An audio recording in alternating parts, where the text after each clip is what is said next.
Hi guys, welcome to my channel. To my new and returning subscribers, you're welcome to today's episode. And in today's video, I'm going to show you how I make this keto pancake. For the recipe, we need 30 grams of almond flour. We're going to be using about 15 grams of coconut flour. We need 68 grams of cream cheese or soft cheese, whichever one you have. And we're going to be using 2 eggs for this pancake. So first, let's weigh out the cream cheese so that we can return the remaining pack back into the fridge. You don't want that to be at room temperature for too long. So that's 32 and we need 36 more. Perfect. That's 68. So now I'm going to cover that and return to the fridge. Now I'm going to add the 2 eggs to the cream cheese because they are the only 2 liquid we're going to be using for our recipe, so it's best to mix them together first. Don't mind me killing the eggs. I didn't want the shell to go into the... So now I'm just going to whisk the egg and the cream cheese together. This took some minutes to whisk them together, and that's because the cream cheese was still solid, meaning I didn't leave it at room temperature for too long. If I had left it a little bit at the room temperature, so if you're going to use yours, maybe it's best to first whisk the cream cheese on its own and then add the egg so that you don't have to spend a lot of time doing what I'm doing. I'm trying to make sure that the lumps is all gone. And now I'm going to add the almond flour. Just turn everything in. I'm also going to add the 1/4 teaspoon of baking flour, and I'm just going to mix this together.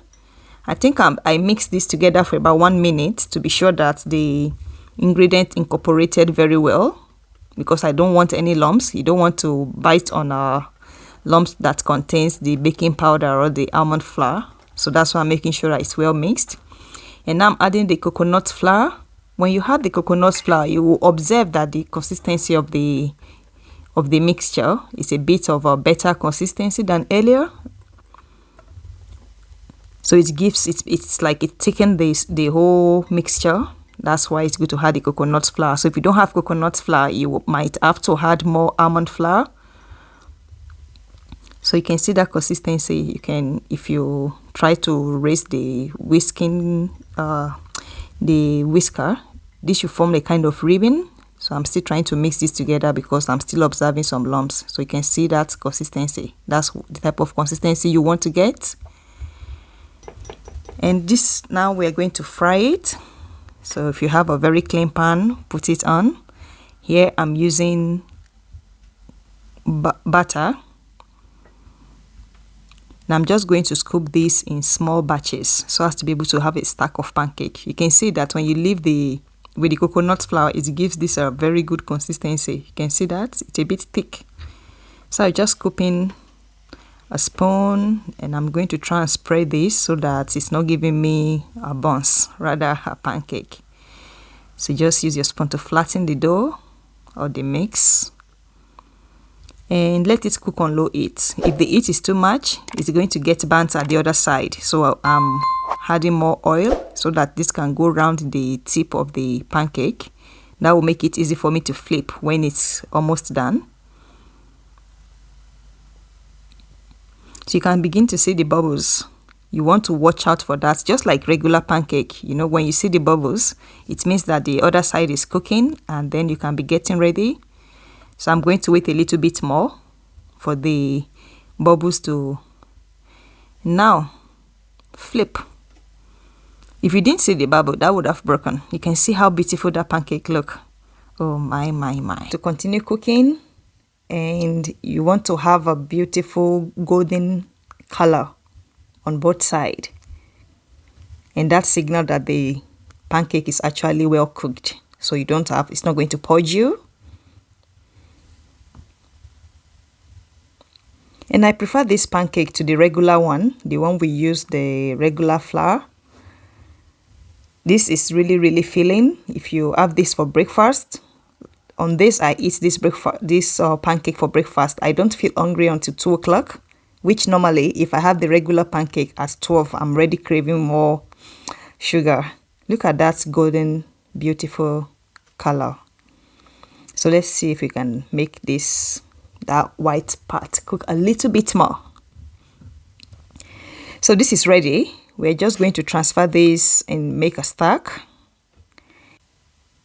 And we're just going to repeat this process for the remaining pancake batter that we have. The whole batter made 4 pancakes. So I had 4 pancakes in total. And the whole recipe, it's for 2 person. So you can have 2 each. 2 is enough. If you have, I struggle to finish 3 most times. But on this, I'm very busy in the lab that I know it's going to be a very long day. I really eat a very big breakfast. That way, when it's lunchtime, when everyone is going for lunch, I'm not yawning at the cabinet. So, yeah, I'm going to add a little bit of oil.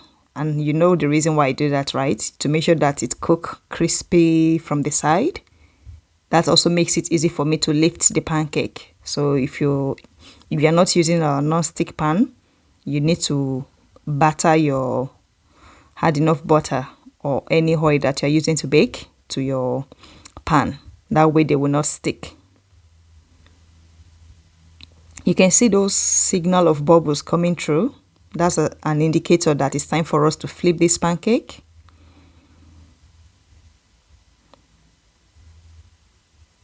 If you flip it too early, the whole pancake will just crumble together. And that's why it's important to wait for those bubbles. You can see I nearly broke that. So flip. I just love that pattern. Can we call it an artwork? It's beautiful. I'm in love with the pancake. Maybe it's one of the reasons I keep making it twice a week. I really enjoy it. Let me know in the comment section what you love eating your pancake with. Do you love to add cottage cheese? Do you like to add berries? Do you like to add yogurt? What is it you love to eat your pancake with? Look at that. Who is not going to fall in love with this pancake?